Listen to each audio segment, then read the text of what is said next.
8 متسلفة. أشيخهم أتحداهم لو حافظين جزء عامة. أنا بقى أعلنها على الهوا، وقلت لهم قبل كده كتير تعالوا نمتحنكم بس في جزء عامة. لكن عايز ياكل عيش، ياكل مهلبية، يبني 4 شقق في الأحياق الراقية ويقتني 4 نساء وأصول سيارات، وانتوا عارفين القصة.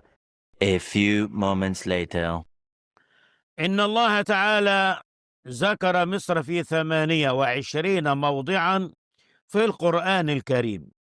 من ذلك قول الله تعالى: ولقد بوأنا بني إسرائيل مبوأ صدق.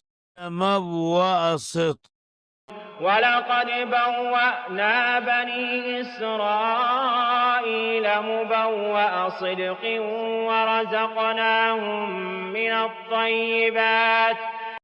وقوله تعالى مخبرا عن فرعون: أليس لي ملك مصر